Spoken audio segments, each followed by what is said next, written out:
Vamos lá, pessoal. Continuando nossa história da arte. Estamos no Brasil, século XX, modernismo brasileiro, já com três obras aqui belíssimas, três estilos diferentes, mas que em comum têm o tema do Brasil, os temas locais. Vamos lembrar que na aula anterior já abordamos a Semana de Arte Moderna, que buscava uma identidade cultural brasileira, ainda que usando como modelo as vanguardas europeias, mas aplicando as técnicas modernistas, muitas delas das próprias vanguardas, em temas locais. Então, temos aqui uma obra com claramente estilo cubista da nossa querida Tarsila do Amaral, homenageando aqui São Paulo, Casa. Aqui no meio, uma obra espetacular, apesar da temática ser absurdamente triste, traços claramente expressionistas, Criança Morta, de Portinari, onde há uma intertextualidade evidente com a cena de Guernica. E temos a último colorido, né, a brasilidade, especialmente da mulata, e as cores bem brasileiras de Di Cavalcante, este participante direto da Semana de Arte Moderna.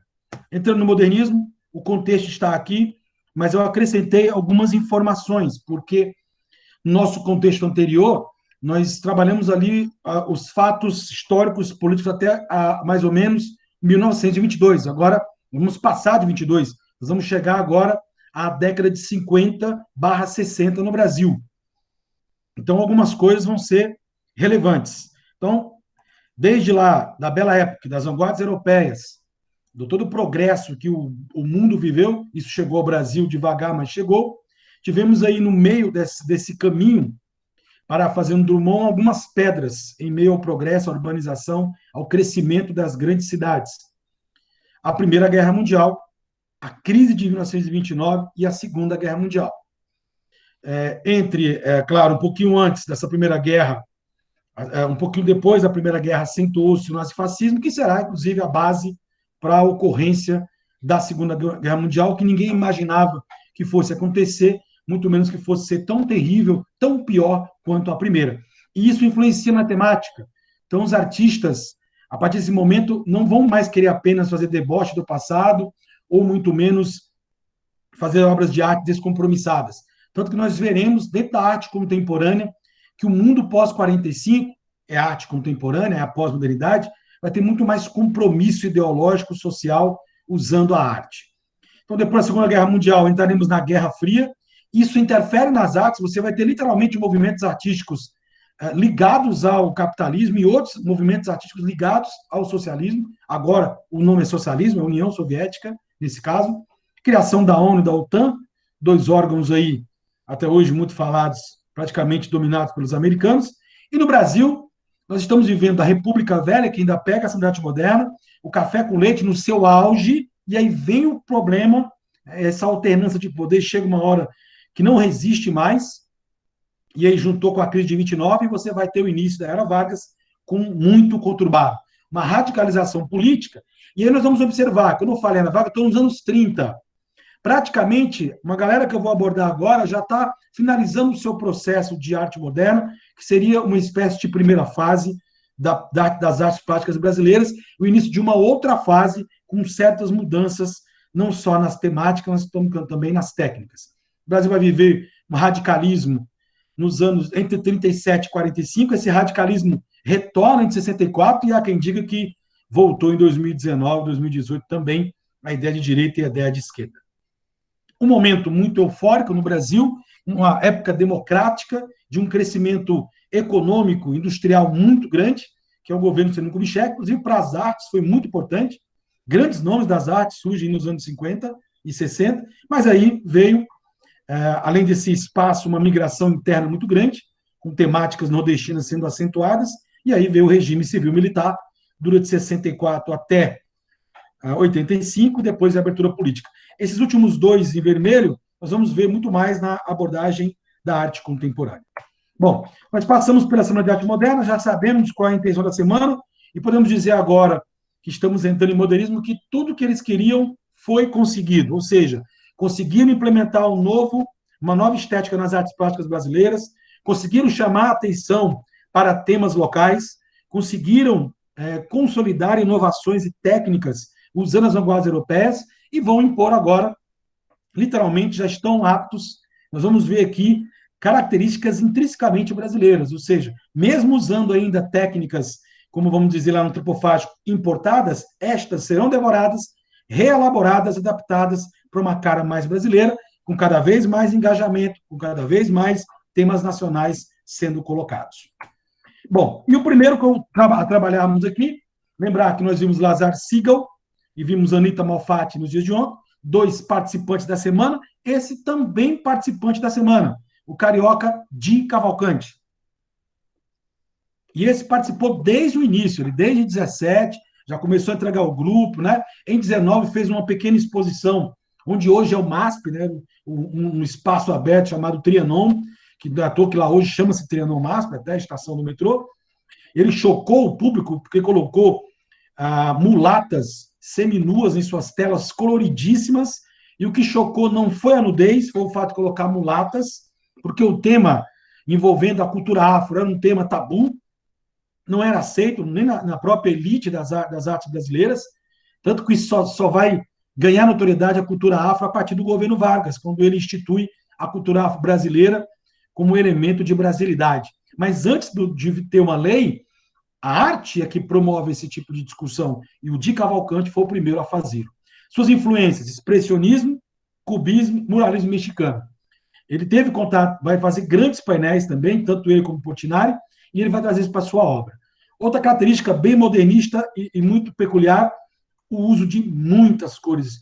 Nós vamos ver que os nossos modernistas amam as cores, e aí você vai ter muito verde, amarelo, azul e branco, mas no caso de Cavalcante é impressionante como ele quer dar vivacidade, ele quer dar o colorido às suas artes. Cultura brasileira, e ele é o primeiro a trabalhar de fato, e depois vamos ver isso em Tarsila e companhia, mas ele foi o primeiro a abordar a temática dos negros, dos índios, e a mistura, né? A mulatice brasileira, e também alguns personagens são negros com índios, outros índios com brancos, outros brancos com negros. Então ele trabalhou bastante essa miscigenação brasileira. Isso abordando festas populares, o tema dos operários, também houve engajamento da sua parte ao trabalhar isso. Há quem pense de Cavalcante só falou de mulatas, de sexualidade, de carnaval, de samba, mas ele também abordou engajamento em telas que suscitam reflexão crítica sobre a realidade brasileira. Uma característica bem peculiar de suas obras é a sensualidade, e nisso ele deixou muito clara a sua preferência por abordar a sensualidade da mulata. Tem um quadro dele, eu não coloquei nessa aula da gente, que chama-se A Vênus Brasileira. E a Vênus brasileira são as mulatas, né? Ele até parafraseia a Vênus lá de Botticelli, mas coloca ali a mulata em seu lugar. Eu começo com essa obra aqui, Mulata em Rua Vermelha, só para vocês terem uma ideia, só com o mesmo título Mulata, há 11 telas distintas dele. Então era a temática preferida. Uma característica que vocês vão ver em muitos nossos modernistas, e aí já vem de Anitta Malfatti, e será uma tendência que a gente vai já observar na Tarsila, no Portinari, é o bidimensional, a preferência por 2 planos de imagem, primeiro e segundo plano. Tá? Isso vai ser bastante comum. E aqui o Di Cavalcante, lógico, a Rua Vermelha está avermelhada exatamente para poder fazer esse contraste interessante com a mulata, belíssima mulata, com o seu vestuário branco e os detalhezinhos da flor. Então, outra característica interessante é que nossos modernistas optaram, na sua maioria, por uma arte mais próxima do figurativo. A Tarsila teve um momentozinho de abstração na parte mais surrealista dela, na última fase da carreira dela, mas, como um todo, os nossos modernistas gostaram mais da parte figurativa.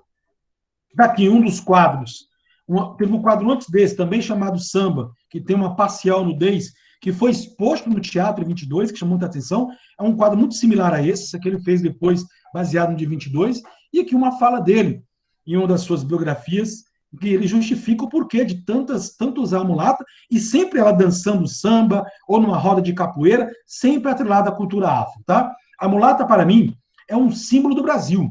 Ela não é preta nem branca, nem rica nem pobre. Gosta de música, gosta do futebol, como o nosso povo. E aí ele começa a tocar num assunto que ele começou também a pintar esse assunto, que é o futebol. É que ele pegou uma época que o futebol não estava, né? Estava começando a crescer no Brasil, e ele vai dizer lá na frente que vai juntar as paixões dele, que é a pintura, o futebol, né, lógico, e a mulata, que era a sua principal paixão, tá? Aqui eu tenho um mural, eu fiquei hospedado nesse hotel, Hotel Novo Hotel Jaraguá, ali bem na esquina, onde ferve São Paulo, na Consolação, da Consolação, bem no centrão, próximo ali ao famoso cruzamento da Ipiranga com a São João. E, para minha surpresa, quando eu saí, eu já, obviamente, esse hotel, ele outrora foi a sede do jornal Estado de São Paulo, e o Di Cavalcante foi jornalista do jornal Estado de São Paulo, e eu tinha visto uma notícia que tinha sido destruído pelo novo hotel. Saiu uma notícia que eles iam reformar, eles iam aproveitar esse espaço, que é uma espécie de um coreto, tem até aqui, pode observar, tem umas lâmpadas, que à noite fica bastante iluminado lá, né? E eu achei que, depois eu não fui mais atrás, quando eu cheguei lá no hotel, eu lembro que eu fiz o check-in, a primeira coisa que eu quero ir lá fora. Eu estava até com um professor, nosso amigo Neto Ceará, e eu fui lá ver. E até tiramos fotos aqui. E eu, poxa, que legal. Aí eu perguntei para o caso, não, a gente, o gerente do hotel, se olha, realmente havia um projeto de demolição, mas quando a gente anunciou isso, houve uma repercussão muito grande. E aí os donos do hotel, que é uma rede multinacional, percebeu que era melhor agregar isso ao hotel, mantendo obra de arte, que inclusive é patrimônio, vai ter uma discussão sobre destruir o patrimônio, que é uma homenagem ao jornal. Vocês vão ver aqui, pessoa, aqui todo claramente uma influência muralista e todo baseado no cubismo, só vendo os recortes geométricos. Aqui é o rolo, né, do papel do jornal. E são as pessoas trabalhando no Jornal Estado de São Paulo. Um dia também foi jornalista. E aí o hotel, em vez de demolir, porque estava muito mal cuidado, estava acabado, né? Estava destruído, pichado, eles contrataram, né, uma empresa da área de artística que fizeram toda a restauração. Lembrar que quando você fala de obra de arte, você não fala em reforma, você fala em restauração. E ficou um espetáculo, gente. Muito bonito mesmo. Como eu falei, estiver passando pelo centro de São Paulo, vai notar, porque é uma pintura mural muito grande. Aqui uma foto que eu mesmo tirei, um outro perfil, para você ver. Fizeram um jardinzinho na frente, ficou muito, mas muito bonito. E aqui a assinatura característica de Cavalcante com as letras numa espécie cursiva geométrica, né? Já para homenagear o cubismo dele. Aqui vamos fazer uma questão com essa obra que sofreu, né? Sofreu muito, ela foi roubada, né? Do MASP, foi um roubo cinematográfico em 2002, né? E foi achada numa das maiores favelas de São Paulo, né? Que é em Paraisópolis, e todo mundo achando que o roubo tinha sido feito por conta de colecionadores que mandam roubar para pegar com as obras, né? O mercado de roubo de obra de arte é muito famoso no mundo. Na verdade, estava no barraco de um traficante famoso lá de Paraisópolis. E quando ele foi questionado, assim, porque eu gosto de arte, eu cresci, minha mãe era uma admiradora das artes, eu cresci vendo esses quadros de Cavalcante. E quando a gente foi fazer o roubo, eu roubei para mim mesmo. Os seis quadros roubados foram quatro do Cavalcante, né? Teve outros dois que eu me lembro agora. Estavam todos assim, ou na casa dele ou na casa de parentes. Por sorte, todos foram recuperados, né? O interessante é o traficante ter sido questionado. Não, porque eu gosto de arte, eu admiro arte, eu acho bonito, ainda mais a arte brasileira. Né? O Total Repórter ficou meio que engasgado sem compreender, né? Mas aí, aqui uma máxima do colorido dele. Temos aqui a mulata, né? Mas também ele coloca literalmente uma branca, mas você vê que é uma branca só na maquiagem, que você vai olhar para os lábios, para os olhos, que é uma característica dele, esses lábios bem mais carnudos, né? Uma marca dele colocar isso e contrastar com cores. Você vê que é um figurativo, mas está meio. Não está com aqueles contornos exatos, não está tão realístico, mas é outra marca também, ele deixa meio que sugestivo, tá bom? Nessa relação das cores com os planos. Vamos fazer uma questãozinha? De Cavalcante, modernista que participou da Semana de Arte Moderna, tematizou a brasilidade, gente. Esse é um tema muito importante, porque essa busca da brasilidade começa com a Semana de Arte Moderna. Inclusive, para o Monteiro Lobato, a Anitta Malfatti não tinha essa brasilidade.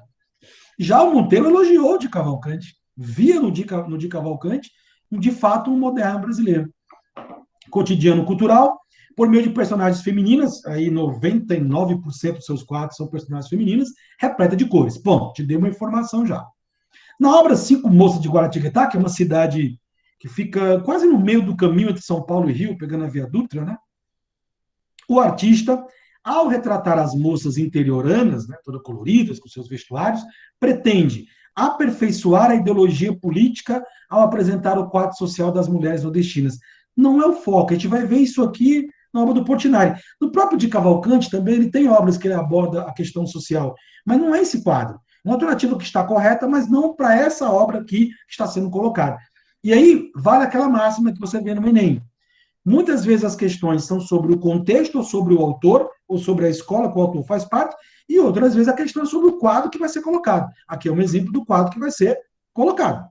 Tá? Letra B de bola.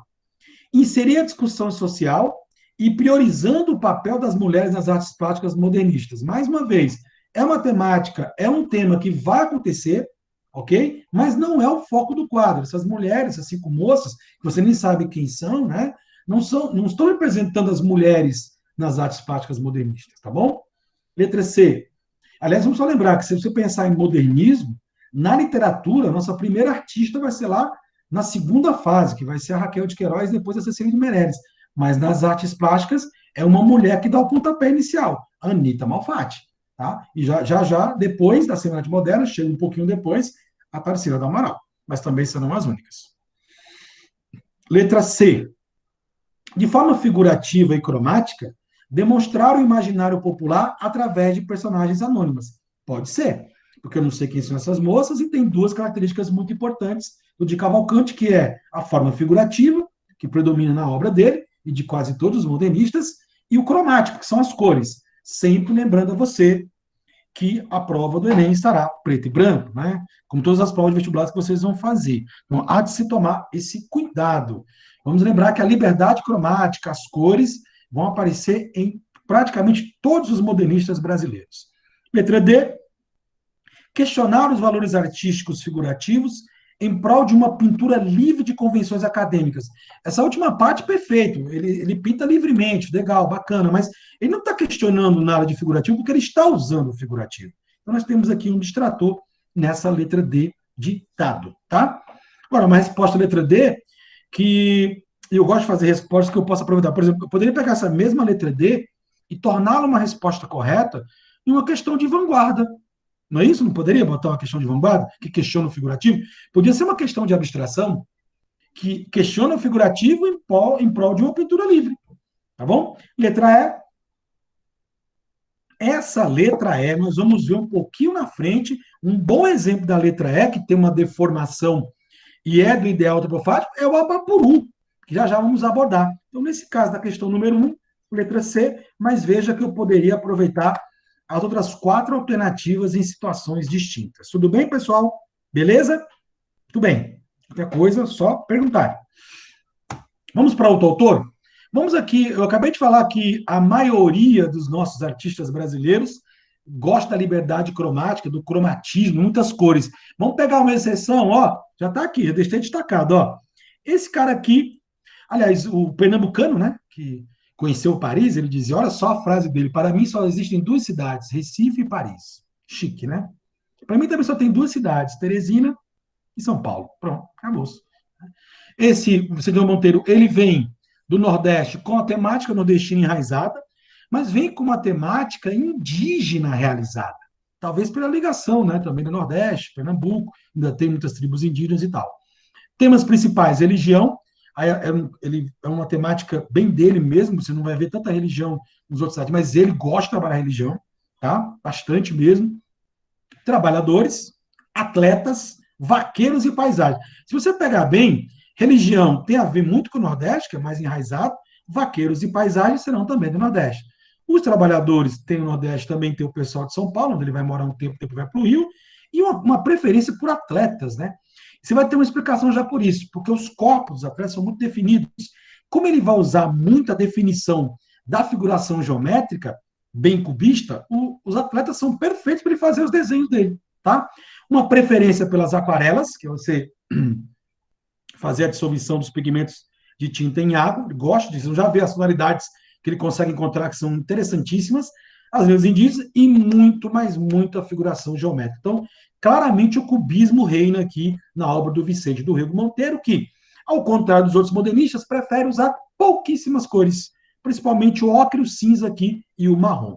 Uma marca dele, gente, as obras dele, ele fazia obras tão arredondadazinhas, tão bem cubistas assim, que aparentam ser esculturas. Então, ele tem o que a gente chama de obras pictóricas com aparência escultórica, digamos mais isso, com uma aparência de escultura, para não ficar muito órica, né? Está aqui um exemplo. A obra Menino. Vê que é bem gordinho, né? Tudo bem desenhadozinho, né? Olha sobre tela, 47 por 34, é pequenininha. Essa tonalidade aqui é o que você vai chamar de ocre, né? Que é essa transição aqui do marrom, tudo bem? Aqui uma outra obra dele, Menino Nu e Tartaruga. Tá ali a tartaruga atrás. Você vê que parece uma escultura, né? Totalmente geometrizado, né? Ele gosta muito de fazer referências ao menino Jesus, e aí vem a tema religioso, e também, assim, o rosto de quase todos os meninos é ele na infância. É interessante também que ele gosta disso daí. E o detalhe que eu coloquei para vocês, ó, tá? Assemelha-se a uma escultura. Gente, esses comentários que a gente bota, normalmente eu parafraseio de alguma coisa que eu li. Então depois vocês podem ler até com mais calma, que é para estudar fica melhor. Como eu disse a vocês, os slides, eles podem eu tenho alunos que imprimem os slides, né? Então, eu acho legal fazer um caderno. Em breve eu quero fazer um e-book usando isso e acrescentando mais algumas informações também. Galera, Adoração dos Reis Magos, acho essa obra interessantíssima. Até o cubismo você percebe claramente, tá? Belíssima obra. Ele tem, como já veio uma questão que o Enem cobrou dele, a única que é o dele foi comparando, ele tem uma obra chamada Pietà, vamos já fazer a questão que está aí, número 2, tá? E ele tem várias obras religiosas como essa aqui. Você vê que está ali o menino, né, que seria o menino Jesus, aqui os três reis magos fazendo a sua adoração, né? Tal. E interessante é o formato das figuras, é bem característico dele, essa figuração geométrica cubista, onde você tem a impressão que parecem esculturas. Tudo bem? E aqui o Enem colocou Michelangelo, Pietà, e colocou Pietà, de 1924. Então, comparar uma obra lá do século XV com essa obra aqui do século XX. Tá? Agora, na Pietà do Vicente Rego Monteiro, ele introduz uma outra personagem, né? Aqui só tem a Maria e Jesus. Aqui eu tenho Jesus e até o corte aqui do sangramento, tá vendo, gente? Aqui também, ó, você consegue ver, né? Ele representa bem os joelhos feridos, né? Para deixar claro. Ele introduz aqui que seria provavelmente Madalena, que andava sempre com Maria, né? Tá? Vamos à questão? Questãozinha que eu achei até razoável, tá? Salvo me engano, foi na prova de 2014 ou foi 2015. Vicente do Rego Monteiro foi um dos pintores cujas telas foram expostas no Orçamento Moderno. Ele teve obras também, ele participou. Veja aqui, Lazar Sigal, Anita Malfatti, Di Cavalcante, Vicente do Rego Monteiro e já o próximo, Vitor Brecheret, nosso escultor, grande escultor brasileiro, todos participaram da semana. Depois a gente vai abordar alguns que já estão fora da semana, já estão noutra fase do modernismo brasileiro, tá? Tal como Michelangelo, ele se inspirou em temas bíblicos. Então, eu tenho uma paráfrase, eu tenho uma semelhança entre os dois, que é, no caso, a abordagem do tema bíblico, porém com estilo peculiar. Considerando-se as obras apresentadas, o artista brasileiro estava preocupado em retratar. Olha, veja só como o Enem coloca uma coisa interessante. Fala dos dois, mas qual é o foco da questão? O foco da questão é a tela do Vicente do Rego Monteiro. Mas a letra A, de cara, já é uma alternativa que diz respeito ao Renascimento, que gosta de detalhar a cena. Porque você não tem o mesmo nível de detalhamento da cena aqui nessa obra. Aqui a gente chegou a ver na aula de Renascimento, né? O Coelho detalhou o rosto, né? A própria parte usando o mármore, do tecido da roupa. Aqui você tem uma coisa mais rústica, né? Não tem tanto detalhamento como tem aqui, tá? A letra A já seria uma resposta caso a questão fosse sobre a Pietà de Michelangelo. Letra B, tá? Letra B, eu botei a resposta para vocês aqui, ó. Irreverência? Não, gente, tá? Não tem nada, não está fazendo rir, não é paródia, tá? Letra C, escultura minimalista. Primeiro que o Michelangelo ali não é uma escultura minimalista, né? E a dele aqui não é, porque minimalismo a gente vai estar lá na frente, né? Nem vai trabalhar com essa peça, vai trabalhar com ferro, com outros formatos, e com o mínimo de recursos você não consegue nem identificar qual é a imagem, muitas vezes. Letra D. E aí uma questão que vocês, estudando o Vicente do Rego Monteiro, sabendo que ele é predominantemente cubista, você já mataria, ou observando os traços da obra mesmo, onde você tem elementos, ó, tá bem quadradozinho. Se aqui você tem na Pietà todo o formato triangular, que era uma característica deles, da simetria, da proporção geométrica, aqui você tem mais o uso praticamente do quadrado, né? Que foi uma marca dos cubistas, além do pano de fundo ali, ó, que são vários traços colocados como cubistas. Portanto, aqui nós temos já a letra D como resposta, né? A letra E reproduziu o estilo da famosa obra de Michelangelo, uma vez que retratou a mesma cena bíblica. Aqui pegou muita gente, porque não é P, tá? Mas o que eu acabei de dizer para vocês, observe, é exatamente a mesma cena? Não é, porque ele introduz uma personagem que não está lá na cena do Michelangelo, nesse momento. Então, não tem como garantir, não há elementos que me digam que é a mesma cena. Portanto, letra D de dado nesse caso aqui. Tudo bem? Beleza? Questãozinha boa do Enem. Hein? Mas, repito, é mais uma questão que quem está com o conteúdo estudando, claro que ele não é dos modernistas que você conheça mais, né? Normalmente você vai focar mais em Tarsila, Portinari, Anitta Malfatti, né, Di Cavalcante, mas realmente daria também você responder por eliminação. Victor Brecheretz. A filha dele é a curadora até hoje da obra, tá bem velhinha a filha dele. Virou crítico de arte, né? Victor Brecheretz, antes mesmo da semana, ele já caiu nas graças da galera. Quando ele preparou, pessoal, ele preparou uma obra que era para homenagear o aniversário de São Paulo. Qual era a ideia? São Paulo é de 1453, se não me 553, se não me engano, né? E eles queriam fazer uma homenagem, né, dos 180 anos de São Paulo, uma coisa assim. E ele fez a maquete de uma grande obra que a gente vai já ver, que é o Monumento às Bandeiras. Só que ela foi apresentada na Semana de Moderna, mas aí para lá, o Washington Luiz, que era o governador de São Paulo, que depois viraria presidente, né, prometeu que ia fazer a obra, também não fez. Só muito tempo depois, 31 anos depois, 1953, o então secretário de Cultura de São Paulo, sabe quem era? Mário de Andrade. Botou a obra para fazer e teve até o Mário de Andrade disse: conseguir, já posso morrer em paz. Ele morreria no ano seguinte, o Mário, né? Porque eu vi uma grande obra dos modernistas sendo colocadas numa dimensão espetacular aqui no Parque do Ibirapuera. Mas antes de falar dessa obra mais um pouquinho, participou da semana, mais um participante, então até agora só falamos dos participantes da semana, cubismo, preferencialmente, e Art Deco. Vamos lembrar que o movimento Art Deco foi muito mais na escultura e no design de móveis e interiores. Ele é uma continuação da Art Nouveau. Então, é uma questão decorativo, do uso de materiais mais ecléticos, ferro, vidro. Não foi um movimento que se consolidou nas outras formas de arte, tá bom? Nos anos 40 e 50, o Bispo Bachelet ele começou a fazer obras encomendadas para locais públicos. Lá em São Paulo tem muitos lugares com esculturas dele, muitos, tanto lugares particulares, mansões, né? A região de Pinheiros, por exemplo, a região da Vida Paulista também tem, como também prédios públicos, encomendas feitas por prefeituras, pelo governo do estado e até hospitais também da região. Figuras e costumes da cultura indígena foi uma linha dele, mas ele já chegando na semana, e a semana ela foi toda conturbada. E muitos foram polêmicos. E teve uma obra dele que foi bombardeada, criticadíssima até pela Igreja Católica, A Cabeça de Cristo. E o Mário de Andrade achou espetacular. Cristo de trancinhas, com a boca aberta, perpassando todo um sofrimento. Diferente, né? Porque você vê Cristo sempre com o olhar sereno, aquele cabelo comprido. Isso aqui o pessoal não gostou. Foi uma bombardeada dele, ó. Tô nem tchum com isso daí, tá? Ele fez várias esculturas em que ele gosta de trabalhar um movimento diferente, um pouco de o cubismo misturado com essa movimentação e com uma expressão facial distinta das personagens bíblicas mais comuns. E ele fez várias assim. Essa aqui em bronze. Tem uma feita com mármore, tem essa feita com bronze. Inclusive, quem adquiriu, quem comprou a cabeça de Cristo de mármore foi também o Mário de Andrade. Aqui o Memorial às Bandeiras.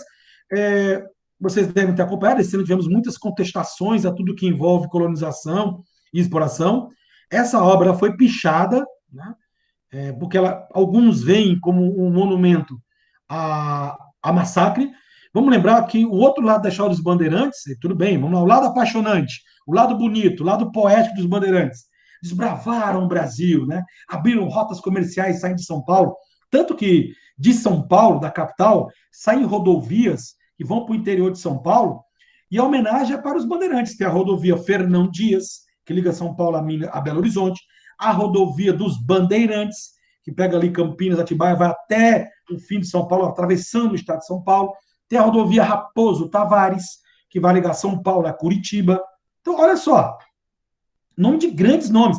Lá em São Paulo, em Santa Marta, tem o monumento Borba Gato, que foi pichado agora nas manifestações que nós tivemos raciais recentemente, caso daquele jovem americano. E o Monumento das Bandeiras é contestado porque eles massacraram e aniquilaram índios. Principalmente os tamoios de São Paulo, eles arrebentaram todo mundo. E a ideia aqui era homenagear. Em 1953 foi justamente o quarto centenário, os 400 anos da cidade de São Paulo. Então houve muita controvérsia da obra. O aspecto modernista dela, não só por uma abordagem histórica, com viés claramente nacionalista, no caso regionalista, pensando em São Paulo, né? Também é o formato, né? A escolha dos personagens, a sugestão de movimento que ele fez dos bandeirantes, né? E tá lá, meu próprio já foi pichado várias vezes, mas é muito bonito e é grande, você observe aí, né? Você tem 11 metros de altura, 8 metros e 40 de largura, né? Então é muito, muito visitável, fica bem na entrada do parque. A curiosidade, gente, é que essa aqui é uma rotatória, onde fica o monumento, onde você termina a Avenida Pedro Alves Cabral e começa a Avenida Brasil.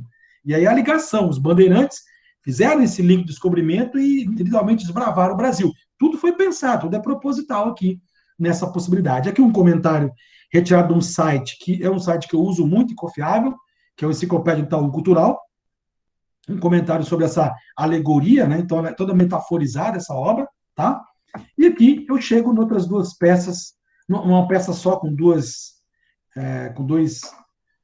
imagens diferentes, mas é a mesma peça, bailarina.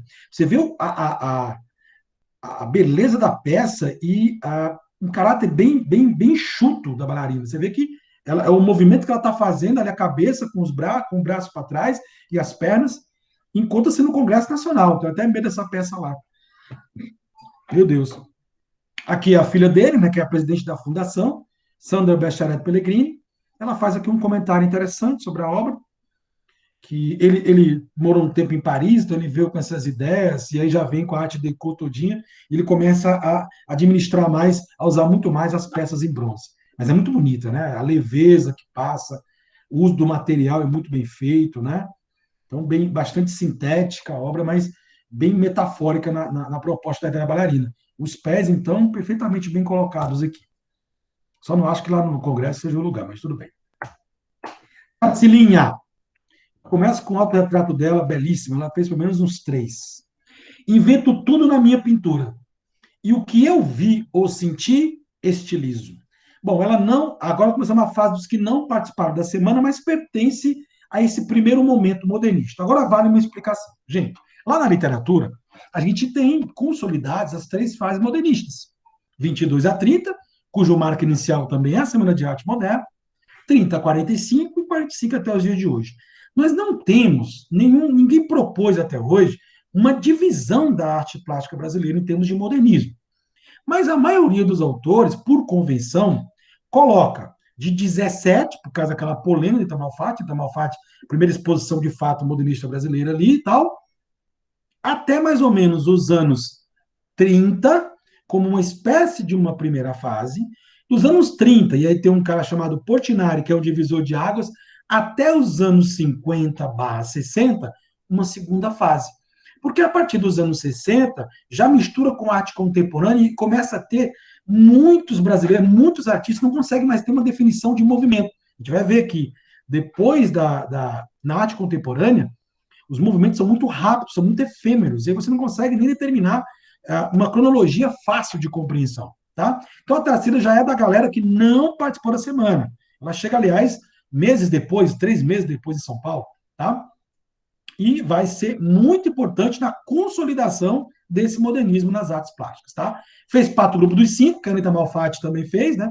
Anitta Malfatti, Menotti Del Pica, que era um poeta, Mário de Andrade, Oswaldo e a Tarsila. Oswaldo e Tarsila vão se conhecer e vão se casar, e vai ter um casamento que vai ser muito propício, muito interessante e fecundo para as artes, e vai se desmanchar lá na frente. Inclusive, o fim do casamento acaba sendo o fim da própria primeira fase, a gente vai já explicar isso para vocês, mas ela chegou assim para dar uma revigorada, porque parecia que a galera estava meio esmorecendo sobre o modernismo brasileiro.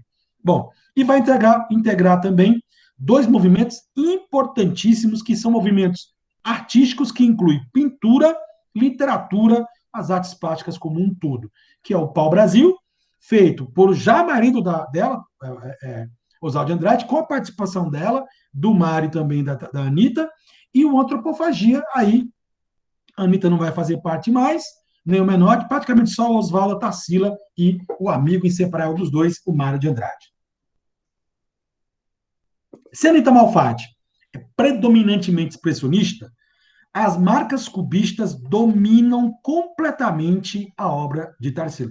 Por isso que eu coloquei exatamente nesta ordem, ó, marcas cubistas, depois do cubismo, ela usa razoavelmente expressionismo, e já no final, assim, depois dos anos 50, já na fase final, ela começou a se dedicar com mais veemência a quadros surrealistas, tá? Em termos de técnica, são essas três na ordem, a que mais aparece. Eu diria que 90% das suas obras, o cubismo predomina, aí um pouquinho de expressionismo e um pouquinho de surrealismo. Quando ela chega ao Brasil, ela vem muito europeia. Assim, ela era muito chique, né? Vem de família muito abastada, família também ligada ao café, né? Muito rica, então praticamente grande parte da sua vida viveu na Europa, estudou nas melhores escolas, nas escolas de arte, conviveu com Fernando Leger, que é um grande cubista, conviveu com Pablo Picasso, foi aluno também do Ludwig, aprendeu expressionismo, aliás, foi lá que ela conheceu Anitta Malfatti, né? Então, mas o cubismo dominou a obra dela, tá? E ela chega aqui e ela é o seguinte, ó, a vibe agora, ela chegou, gente, tô chegando, tá bom, Tarsila, o nosso negócio aqui agora é modernismo, é temas nacionais, é buscar uma cultura brasileira, identidade própria. Então ela chegou muito assim, ainda tentando entender o processo. As suas primeiras obras são claramente ainda ligadas às vanguardas europeias, como a gente vai já observar. Gradativamente ela vai mergulhando na história do Brasil, no interior do Brasil, e depois de uma viagem fantástica que ela faz, ela juntou uma galera e ela trouxe um colega, né? É, é, o Sendra, que é um poeta francês, o Fernando Leger também teve no Brasil a convite dela, e eles viajaram para o Brasil, foram parar no Amazonas, fizeram uma viagem para conhecer o Brasil, ela queria mergulhar no Brasil. O legado dessa viagem é uma forma de pintura completamente diferente. Ela começa a ter mais expressão popular, mais colorido, mais paisagem, mais temática, mais figurativos brasileiros. E depois dessa fase, vem uma fase mais social, pós fim de casamento, vocês vão entender como uma mudança radical, uma abordagem muito mais socializada, depois que ela faz uma viagem para a União Soviética, ela vai se encantar pelo ideal socialista por um tempo, e volta ao Brasil e vai trabalhar temas literalmente sociais, inclusive abordando a temática do Nordeste, o povo nordestino em si. Vai morar na Europa mais um tempo e retorna para o Brasil nos anos 70, onde vem a falecer em 1973. E são duas obras, porque todo mundo nas academias aprendia primeiro a pintar o nu. E aqui você tem duas vertentes claramente diferentes. Eu tenho aqui o expressionismo e eu tenho aqui claramente o cubismo. Tá? Então todo mundo tinha que fazer nu. Então ela chega aqui no Brasil, que ela vai expor essas telas, a Anitta Malfatti falou, tá ótimo, maravilhoso, nossa, bem isso. Mas o Oswaldo e o Mário, não, mas está muito assim, Europa, aqui, a academia número 2, o Mário ainda elogiou, achou legal, por causa do verde e amarelo. Mas aí, pô, botar a mulher, só a mulher, a nudez, e aí e tal. Então ela vai começando a perceber que a galera aqui queria outra coisa. Não queria só usar as vanguardas, certamente, tá? Mas misturá-las à concepção brasileira. E aí vem o Quadra Negra. É um divisor de águas o Quadra Negra. E aí tem a fala dela, né, que ela foi criada numa fazenda. Ela nasceu em 1886, 2 anos antes da Lei Áurea, então ela ainda conviveu com uma escravidão, e ela ouvia muitas histórias das negras. E ao fazer esse quadro, ela mesmo falou, me remeteu à infância. Primeiro eu quero observar, mais uma vez, a ideia do bidimensional. A negra parece que está sentada, tem a forma dela colocar o braço assim. O seio deformado, e aqui uma característica um pouco expressionista na deformação da personagem, os lábios mais grossos, pendendo mais para a esquerda. O seio é a questão da amamentação, né, que ela é obrigada também a não só amamentar os seus filhos, como também a prioridade era amamentar o filho da senhora. Ela mesma teve ama de leite. Mas chama a atenção o exercício que a gente chama de exercício construtivista, né? Aqui atrás, ó, várias faixas de cores, né? Simétricas, inclusive, você pode observar, né? E a folha da bananeira? Vocês estão lembrados que desde Lazar Segal, a folha da bananeira aparece. Apareceu na obra do Segal, apareceu na obra do Rita Malfatti, e está agora aparecendo, e vai aparecer mais nas obras de Tarsila do Amaral. Porque a cor da banana do Brasil ficou muito marcada. Então, essa coisa do colorido da obra, e você veja que esse colorido, apesar de estar evidente, não tira a nossa atenção da negra. Mas, mas claro que realça, coloca como se fosse uma moldura, né? E a ideia das muitas cores é o primeiro início, né? A primeira ideia que ela coloca de tropicalizar as suas obras. Prestem atenção nas próximas obras. Eu coloquei na sequência de datas, seguindo exatamente esse livro maravilhoso que eu adquiri na exposição dela no passado, que eu tive o prazer de ver obras que eu nunca mais pensei que fosse ver, nunca pensei que fosse ver. Tá bem aqui, ó, o livro Tarsila Popular, que é esse bem aqui, belíssimo. São quase 400 páginas de deleite com as obras originais, com comentários, com análise. É espetacular, estou usando muito aqui nessa aula de hoje. E eu resolvi seguir, e eu não fazia essas minhas aulas antes, né? Eu colocava Vaporo logo, resolvi seguir, porque eu percebi como é importante a sequência. No caso da Tarsila, a sequência dos quadros e as datas tem um significado. Já está começando com a negra agora. Ó, olha o colorido agora. Se imaginar uma favela colorida, isso é maravilhoso. Para quem já conheceu, já ouviu, pelo menos já deve ter visto favela. Favelas são cores, praticamente a cor do barraco, a cor da madeira, né? E ela dá uma harmonia diferente, ela dá um tchan diferente essa favela. Você até esquece que é uma favela. Vamos lembrar que as primeiras favelas foram principalmente colocadas no Rio de Janeiro dos negros escravizados. Iam morar nos morros porque não tinha espaço para morar no centro onde morava a elite. E ela dá um colorido nas favelas, e é coisa que essas plantinhas, os animais, vai ser uma coisa recorrente na obra dela. Tá? Aqui o comentário que eu retirei do livro, eu, lógico, parafraseei, né? Mas eu tenho que colocar a fonte da paráfrase, lógico. Tá? A zona rural, porque as favelas ainda eram bem afastadas, né? Era considerada zona rural, hoje não é mais. Casas coloridas. O que é essa vegetação, que é um termo que eu até vi que eu achei interessante? Vocês vão ver como essas plantas, os cactos, essa plantazinha aqui, não é meio um cacto, né? Isso aqui vai aparecer muito nas obras dela, como também os coqueiros verdes maravilhosos, tá? Então você vai ver como vai. Ela criou a própria vegetação, por isso a vegetação tassiliana. Cubismo predominante, como você percebe, obviamente, tá? E o colorido maravilhoso. Então já ela começa a entrar na onda do que se quer da arte brasileira, que é muitas cores, porque o Brasil é um país miscigenado e é um país colorido por natureza. Aqui, esse quadro tem uma história interessante, gente. Você acredita que um comerciante em Madureira, que é do subúrbio carioca, né? Ele teve uma ideia, ele construiu por dinheiro próprio uma réplica da Torre Eiffel, e detalhe, viu? Uns 20 metros de altura, tá? Uma réplica, e lá em cima ele colocou um balão para lembrar aquele dirigível do Santos Dumont. Fez duas homenagens à Torre Eiffel em si, a Paris, e ao Santos Dumont. Pois não acredito que a Tarsila não estava viajando pelo Brasil na época e passou ao Blaise Cendrars, que é o poeta, aliás, apaixonadíssimo por caipirinha. Ele apelidou a Tarsila de caipirinha brasileira, porque foi a Tarsila que ensinou eles a tomarem, os franceses, saber o que é uma caipirinha de verdade. Gente, eles visitaram, foi justamente na época do Carnaval. Aí imagina, uma Torre Eiffel em Madureira, subiu o Carioca. E lá as pessoas brincando, cantando, porque era carnaval. Carnaval nessa época era carnaval de rua, colorido.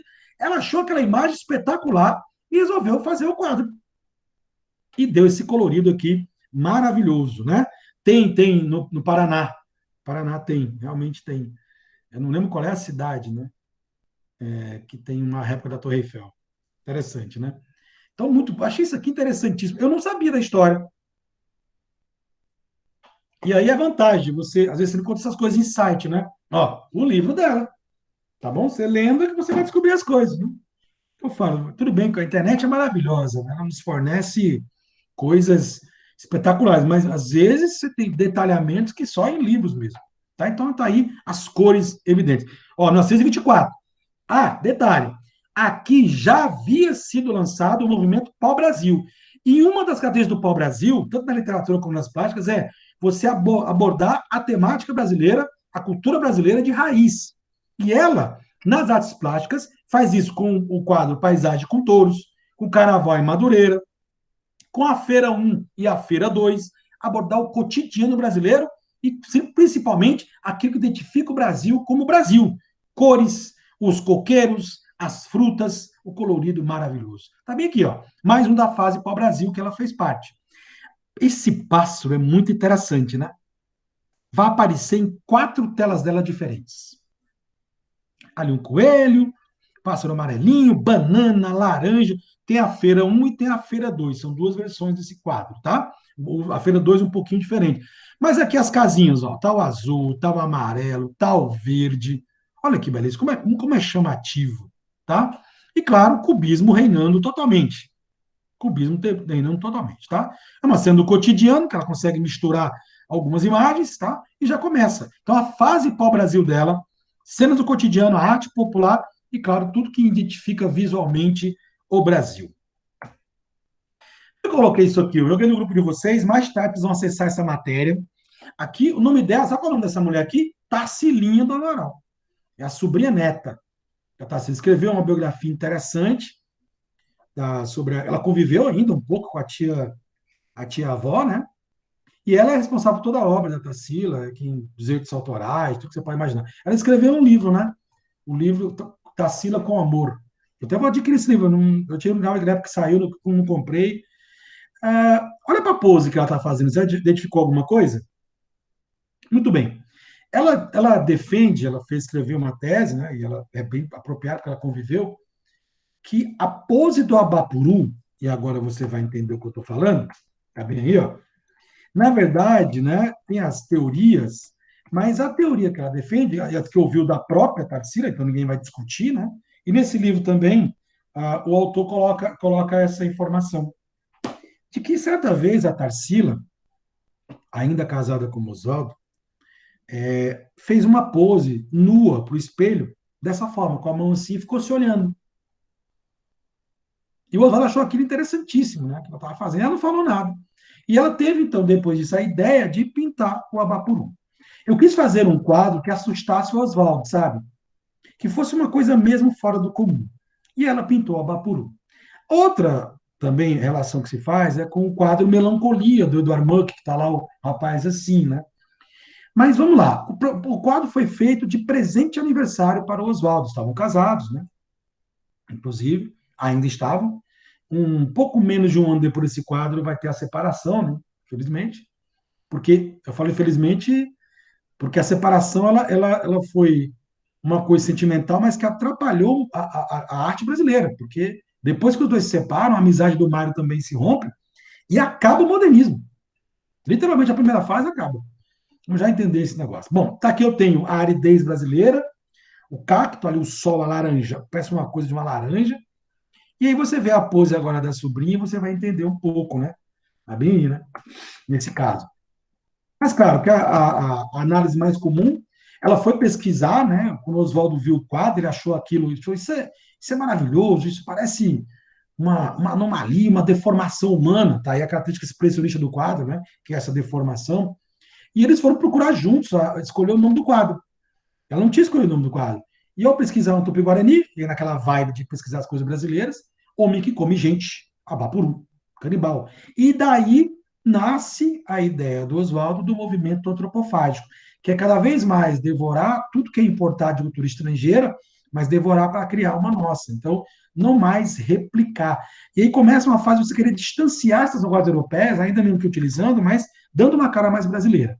A outra metáfora, que a própria Tarsila também chegou na entrevista a falar, é essa coisa da conexão enraizada que o brasileiro tem com a terra, ao ponto de que muitas vezes não consegue evoluir, é muito preso ao chão, né, com essa conexão muito grande, e que isso faz com que ele sofra muito, porque ele não consegue ter evolução intelectual.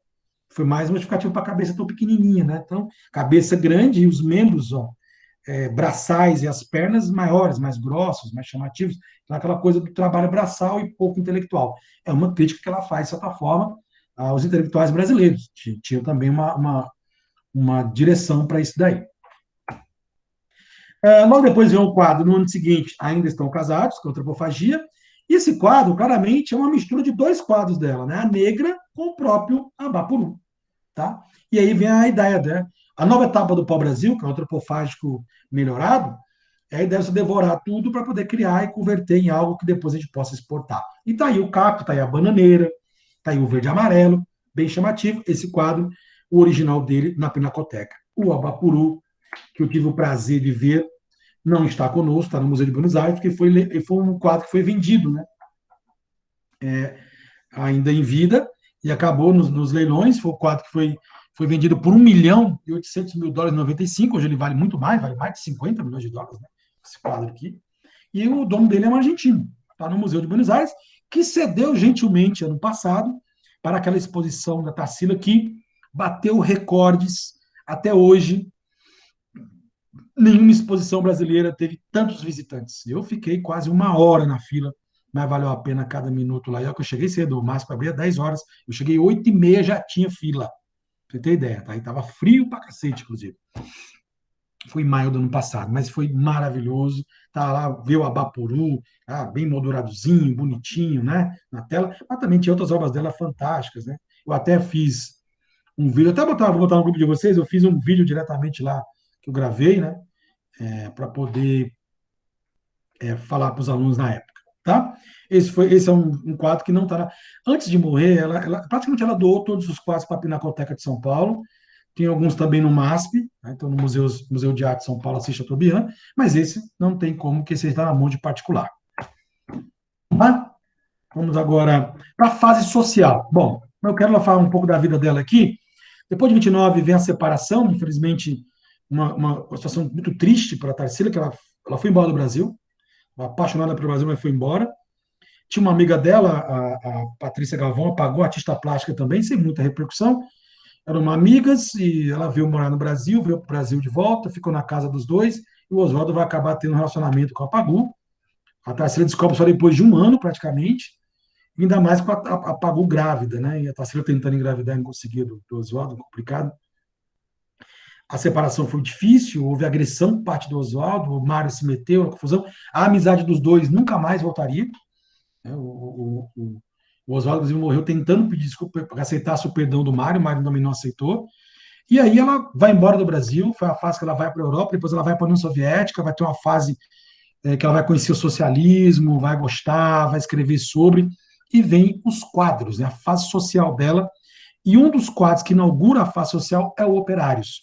Mantém-se o cubismo, né, você tem aqui o formato trapézio, né, com as cabeças das pessoas que são anônimos, são operários, que ao chegar em São Paulo, naquela fase de industrialização de várias etnias, você tem gente aqui da África, você tem japoneses, você tem chineses, você tem gente do leste europeu, você tem gente do Nordeste. Então, ela trabalha as diversas, gente do Oriente Médio, e ao fundo aqui, os cilindros, que é para reforçar o cubismo da obra, né? Então, a fase da discussão social tem uma obra grande. Esta obra está no Palácio dos Bandeirantes, onde fica a sede do governo de São Paulo, lá. Tá? Eu também nunca entendi porque ela está lá, devia estar nos museus, né? Faz parte da coleção do governo do estado de São Paulo. Então, tem que ir lá no Palácio, não pode, nem toda hora está aberta ao público lá. Aqui é a obra de segunda classe, um pouquinho de deformação expressionista, né? Ao tamanho da cabeça, né? Que vai me lembrar as obras do Portinari depois, né? Os nordestinos chegando, são cidadãos de segunda classe. Como eu disse a vocês, os pés descalços, veja os pés totalmente anômalos um do outro, né? Olha que perna enorme, esse aqui já a perna minezinha bem fininha, cabeça grande. Ela conheceu a realidade do Nordeste, ela viajou para o Nordeste brasileiro e viu a situação complicada. Bom, aqui vamos fazer uma questãozinha com uma tela dela muito interessante, chamada Caipirinha, tá ali o limão, né? E um texto aqui da revista da USP, essa revista muito interessante também, Modernismo Brasileiro, o contexto cultural dos anos 20. Bom, o enunciado primeiro, eu elaborei aqui, Oswaldo de Andrade acreditava que em 24 no simultaneismo das duas forças, né? O internacionalismo e o nativismo, que a ideia é trazer as vanguardas e abordar temas locais. Está no pau-brasil e repete-se isso lá no antropofágico, né? Nesse contexto do modernismo brasileiro, com a presença das vanguardas europeias, a obra de Tarsila se enquadrava perfeitamente, pois a pintura, bom, eu estou pegando o contexto, mas eu vou ter que usar a pintura. E aqui eu tenho um texto onde vai falar rapidamente do modernismo, né? O foco no nacionalismo, essa afirmação de uma identidade nacional, rompendo com o academicismo do século XIX, como está sendo colocado aqui, esse sentimento nativista, a realidade física e cultural brasileira, blá, blá, blá, blá. Muito bem. E olha para o quadro que está bem aqui. Vamos à letra A, gente. Apresentava marcas futuristas e abstratas. Aqui eu já vou começar a eliminar. A Tarsila não tem nem característica futurista e nem característica abstrata. O foco dela é o cubismo, um pouco de expressionismo. Eu não coloquei nenhum quadro aqui, mas também alguns quadros, poucos, mas tem alguns quadros surrealistas. E outro absurdo é dizer que Professor, desvalorizou o cotidiano. Oi.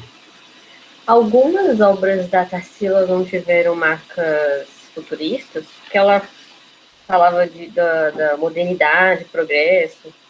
Ah, mas aí não é. Mas era usando futurismo em termos de. Você fala em termos de progresso, em termos de temática, mas eu sei os quadros. É o quadro Estação Central do Brasil, é o Uhum. quadro de São Paulo Gás, que ela mostra o trem, coisa, mas não é uma proposta futurista, é uma proposta. Mantém-se o cubismo na tela. Ela está abordando o Ah, progresso, mas ela aí é o tema do progresso do cotidiano de São Paulo. Não algo aludindo como os futuristas fizeram, né? Entendeu? Há uma diferençazinha em relação a isso. Não é a marca futurista nessa característica, não. B de bola. Cuidado com essa expressão aqui, gente. Nacionalismo ufanista é coisa de romântico, né? Da missão artística. Não é o caso aqui. O nacionalismo aqui era crítico, era uma nova forma, uma realidade cultural mais abrangente, miscigenada, criticando o que eles entendiam como ufanismo, que era algo artificial. Cuidado com essa letra B. É a mesma coisa da letra C, ó. Ideal patriótico, idealizar. Não. Busca de identidade cultural brasileira nativista de raiz, e não idealizada como já fora no século XIX. Letra D, inspiração cubista, e aí você tem que ter essa informação que predomina, e aliás, a obra que ajuda muito, mesmo preto e branco, você veria que os traços são cubistas aqui na caipirinha, tá? Cada vez mais pela figuração tipicamente brasileira, com temas nacionais, e o título já ajuda. A caipirinha. Letra D de dada, a nossa resposta. Letra E, probleminha, ela não trabalha com abstração geométrica. Lembremos que os nossos modernistas tendiam muito mais para uma arte figurativa do que para uma arte abstrata, tá?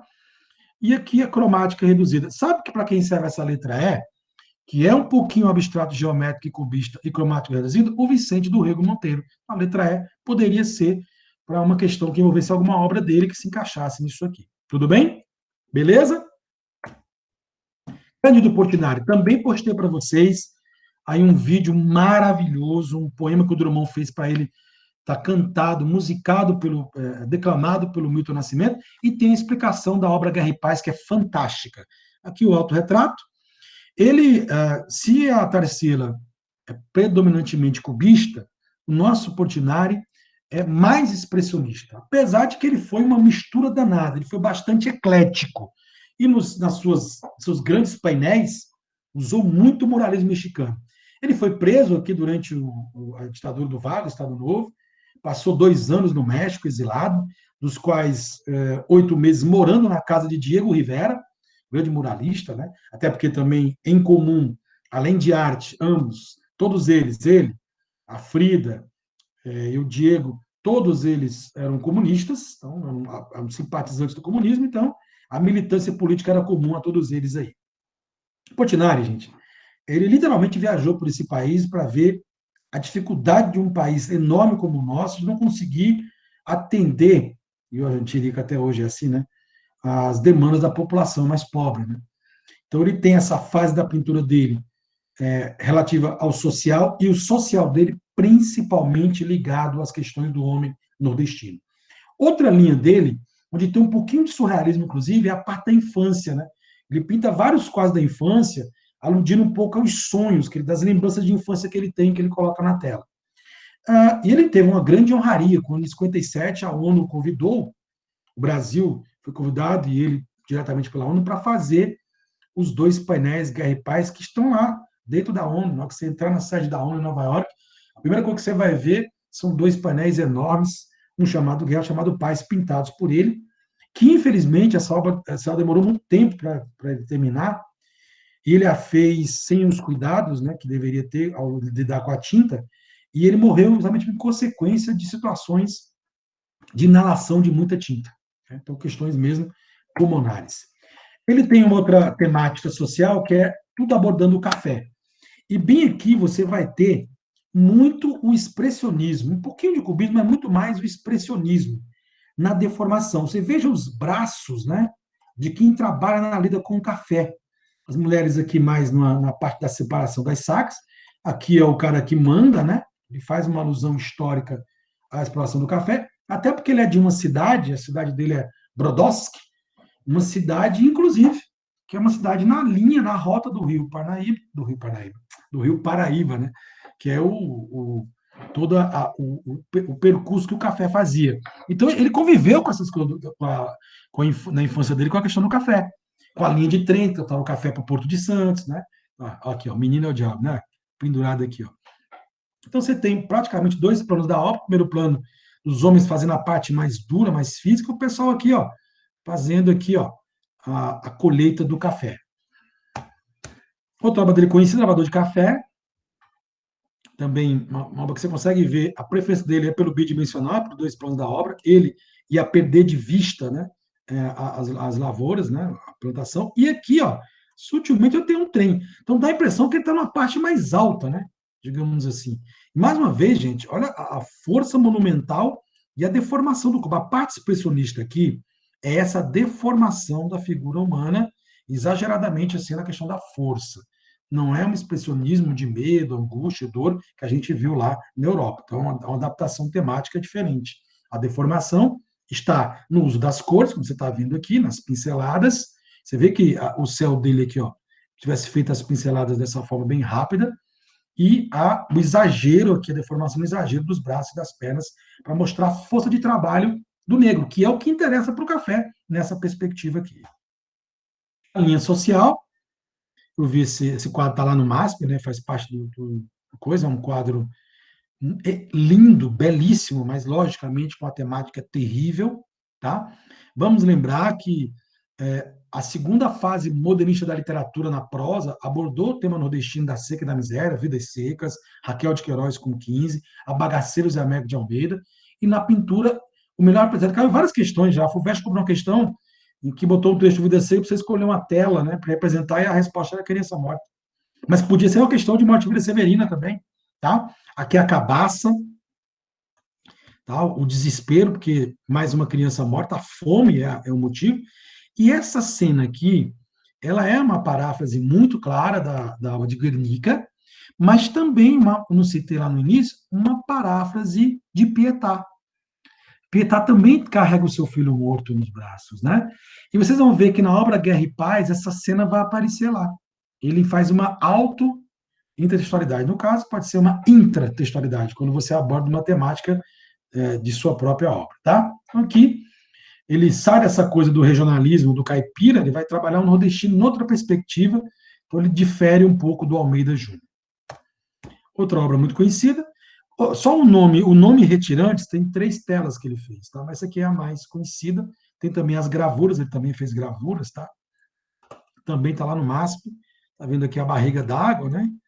Os pés descalços, você vê que o corpo deformado, né? Você vê que expressionismo total, né? A deformação mesmo, para tornar a obra feia, foi até criticada por ser muito feia. Isso não é feia, porque representa a realidade do povo nordestino. Então, ele questionou quando foi criticado, aí, quando disseram que é uma obra que espantaria o público.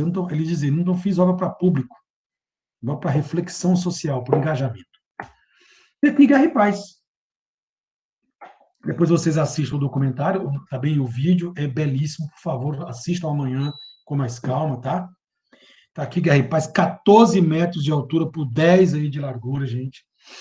O quadro Guerra é esse mais escuro, tem cenas de guerra, tem cenas de sofrimento, cenas de morte.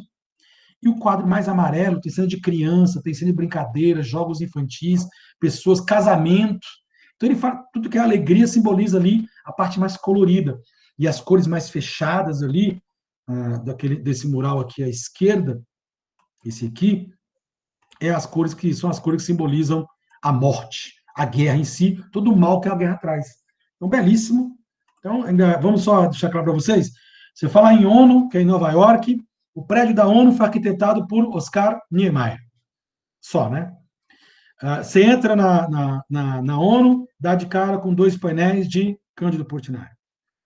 O entorno da ONU, todo o projeto paisagístico ao redor do prédio da ONU, lá em Nova York, é de Roberto Bulemax. Ou seja, só dá Brasil na ONU, né?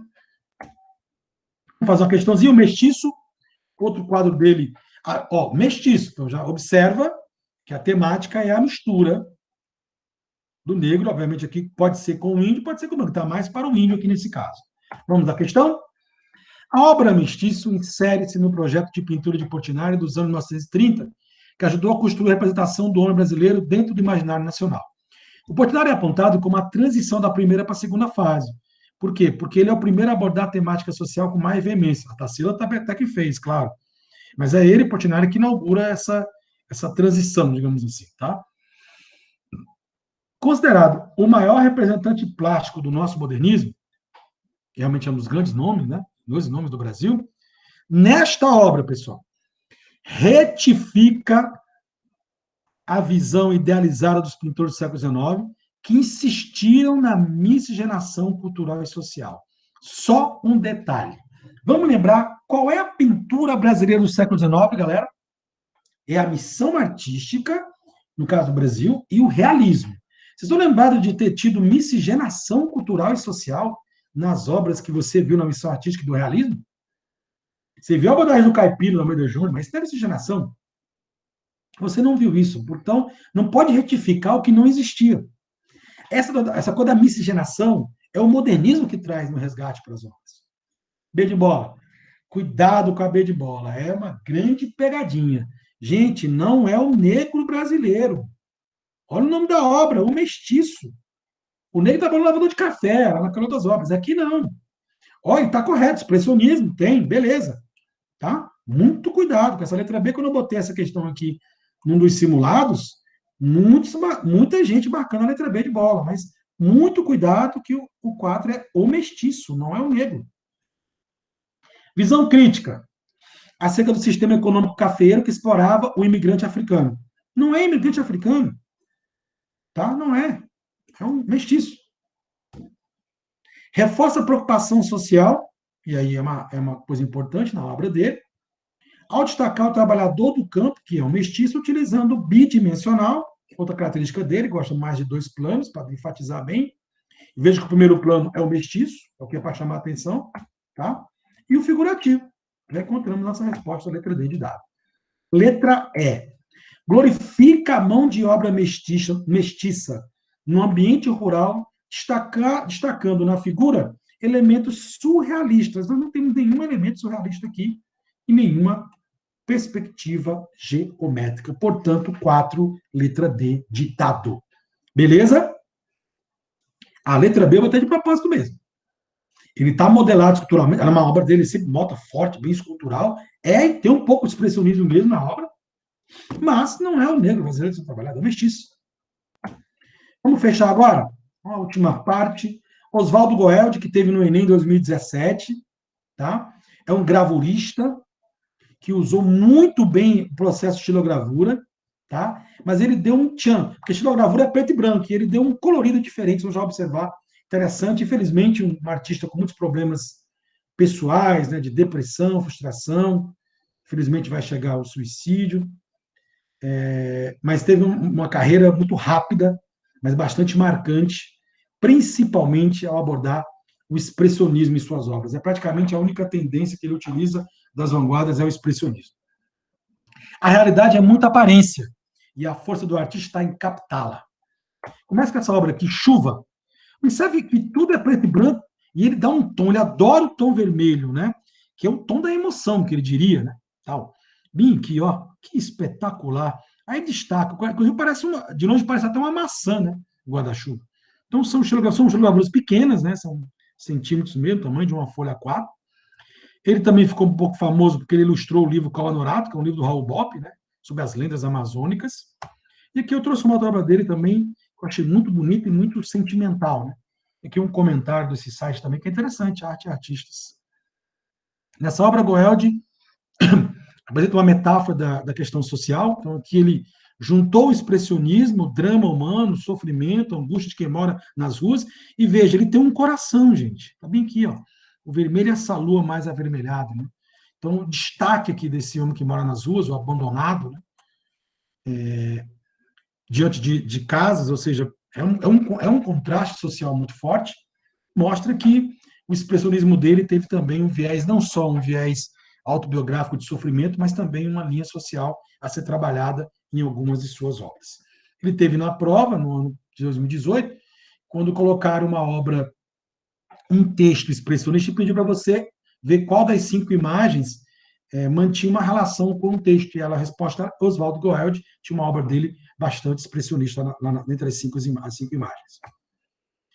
Esse grupo Santa Helena, galera, aqui é o que seria a segunda fase da arte plástica brasileira. Como eu disse a vocês, seria porque nós não temos consolidação de divisão de fases. O que eu tenho é galera da semana ali até os anos 30, e essa galera que vai surgir agora com os nomes aqui, alguns ficaram mais marcados, outros não, tá? Não sei se vocês assistiram ao Fantástico há 15 dias, passou uma matéria sobre a disputa do espólio, né, dos quadros de Alfredo Volpi. Vou já falar dele aí, felizmente, uma briga terrível aí pela herança que ele deixou, que são os quadros. Galera, esse grupo aqui, eles não têm características definidas, misturam vários estilos, misturam vanguardas europeias, alguns misturam até técnicas acadêmicas, a maioria são autodidatas, nem fizeram nenhuma escola de artes, mas foram se conhecendo, né, lá em São Paulo, e aí essa galera foi se conhecendo, e eles combinavam de todo final de semana, eles iam visitar a periferia de São Paulo, que nessa época não era tão grande como hoje, né? Qual a ideia deles? Eles queriam pintar ao ar livre, então uma herança bem impressionista aqui, mas queriam pintar pessoas, as paisagens da periferia e pessoas principalmente. E eles começaram a fazer, literalmente, retratos de pessoas trabalhando, de pessoas em situação de miséria. Então, tem um viés social muito forte, né? Mas também tem temas de natureza morta, né? Só de objetos. Então, bastante ecléticos. Então, é um grupo, eles intitularam Santa Helena, porque eles se conheciam e deram esse nome, né? Por causa do bairro de alguns deles, que era a maioria. E, como eu falei para vocês, praticamente autodidatas. E também porque o Mário de Andrade conheceu alguns deles, e o Mário era crítico artístico também, e escreveu uma matéria no jornal sobre um grupo de artistas que ele conheceu que ia para a periferia pintar as paisagens da periferia, fugindo um pouco das belezas, né, do centro de São Paulo e dos bairros mais nobres. Então, aqui uma série de pintores, eu vou destacar alguns, porque alguns têm temáticas sociais que são interessantes para serem abordadas. Aqui, era muito comum as lavanderias comunitárias. Teresina tem isso aqui, no Piauí tem isso ainda, né? Mas em São Paulo não tem mais. Então, as mulheres iam se reunir. Você vê que os traços dele não são definidos, né? Então é mais um registro rápido aí da relação do homem com o trabalho, no caso aqui, as lavadeiras. Eu tenho o Clóvis Graciano, que tem uma tela chamada Retirantes, né? Não tão conhecida como a homônima do Portinari, mas retratou a figura humana também baseado nos nordestinos. E há um pouco de expressionismo, você vê o tamanho dos pés, uma deformação nas figuras proposital, né? Carregando os filhos no braço. E ele, nas suas telas, ele trabalhou muito essa temática do sofrimento nordestino que chega, principalmente em São Paulo, e vai morar nas favelas, no subúrbio, porque não tem outra condição. E o mais famoso desse grupo é o Alfredo Volpi. Sem dúvida nenhuma, é o que mais ficou conhecido aí, né? Digamos assim. Eu acho que aqui eu não atualizei a data de nascimento dele. É errado, nascimento e morte dele. A que está correta é aqui, ó. Tá? Vou aproveitar o programa ao vivo. Ctrl-C, Ctrl-V e os braços do N. Alfredo Volpi, eu adoro ele. Eu pintor das bandeirinhas. Eu acho ele interessantíssimo.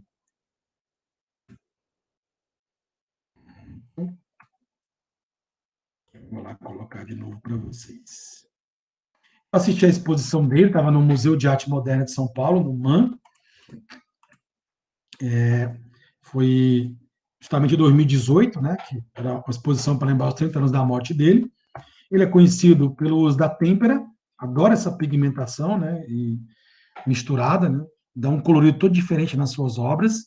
Brincou com abstracionismo geométrico, brincou com impressionismo, combinava muita coisa, né? Ele é um cara que, detalhe, não gostava, nunca fez escola de arte, pintava de forma livre. E ele ficou muito conhecido por aquelas bandeirinhas. Ele era apaixonado por festa junina. E na época ninguém deu muita bola, achava até meio infantilizado. Mas depois ganhou uma notoriedade incrível nas suas obras. Paisagens urbanas, casas, fachadas e bandeirinhas. E aí muitas bandeirinhas, como essa fachada aqui, colorida. Os casarões antigos, que tinham essas portas maiores, né? E as janelas bem simétricas. Então a marca dele é essa. Como eu te falei, em vida ele não teve tanta, né? Foi ter notoriedade já nos anos 80. Não pôde curtir muito sucesso, não. Chegou a vender muitos quadros, né? Teve os seus admiradores, e agora está, como eu falei para vocês, está envolvido em uma polêmica danada aí com o seu espólio, né? Fachada com madeirinhas, mais uma, tipo, é bem abstrato geométrico mesmo, e eu fecho com uma questãozinha que eu fiz para a prova do ICEB, que a gente elabora lá com convidados, né? Vamos fechar com essa questão aqui. Oi. O que é lirismo artesanal? Ele gosta de trabalhar, passar um certo sentimento, somente nas obras das bandeirinhas, né, que remonta à infância dele, ele gostava da coisa, e artesanal porque ele não usa nenhuma técnica, nunca estudou e fazia as tintas, ele mesmo produzia as tintas dele, então, nesse sentido aí, tudo era muito artesanal na obra dele. Ele mesmo fazia as telas de madeira que ele ia pintar, ou produzia um papel, ele fazia um papel parede próprio, então tudo ele fazia ele mesmo, né? Artesanal nesse sentido aí, tá? Vamos fazer essa questãozinha agora? O italiano, radicado em São Paulo, Alfredo Volpi, né, filme italiano totalmente, volta dos anos 50, inspirado pelo concretismo, aliás, estourava o concretismo no Brasil nessa época, que também é forma geométrica, né, que dominava as artes plásticas, começa a desenhar fachadas de casas do interior e, em seguida, suas famosas bandeirinhas. Estas apresentam, e aí, muito simples, tá? Questão bem bacana mesmo, que eu fiz aí, bem para acertar mesmo, geometrização e abstração, que mistura as duas coisas, né? Com destaque para os jogos de ângulos, retas, cores e ritmos. Pode observar nessa obra bem aqui. Tá? Letra B, o figurativo não é muito a vibe dele, e muito menos o monocromático. Né? A marca dele são muitas cores. Né? Isso aqui está fora. Linearidade também não tem tanto, né? Nem dramaticidade. Na verdade, tem, porque ele usa abstração geométrica em algumas situações, vai ser linear, óbvio. Letra C, letra C está mais para o impressionismo. Tem obra dele, tem algumas obras dele que a letra C poderia ser a resposta. Não é essa. Ele usa bem o impressionismo mesmo de paisagem. Né? Tá certa se fosse uma outra obra dele. Cores, sombra e luz, contrastes com ênfase na religiosidade. Aí que tá, né? Não nessa obra, não é uma marca dele a religiosidade. Mesmo ele falando de festa junina, ele não vai abordar a parte dos santos na festa junina. Já que tem obras dele que chama-se Fachada de São João, tá? Mas não é por causa da religiosidade. Letra E, intensidade na criação de objetos e cenas, assim como o registro da emoção subjetiva em cores e linhas. Aí como é que eu vou perceber a emoção de cores e linhas, né? Fica complicado. Nessa cena aqui não teria como fazer. E no caso aqui, eu tenho só praticamente o objeto, que seria a bandeirinha, não tem nenhuma cena em si para você trabalhar. Portanto, aí, vamos ratificar mesmo a letra A, as cores, os ritmos e aí o jogo aí de abstração geométrica permitido nessa obra. Tudo bem, pessoal? Se a vocês que hoje é ser mesmo puxado, passamos pelo modernismo brasileiro. Agora, vamos fazer as questões que estão aí, tá? Nossa próxima aula, semana que vem, galerinha, vamos começar a arte contemporânea. E aí, meu amigo, é muita arte, muito movimento a partir da próxima semana. Beleza? Um grande abraço a todos.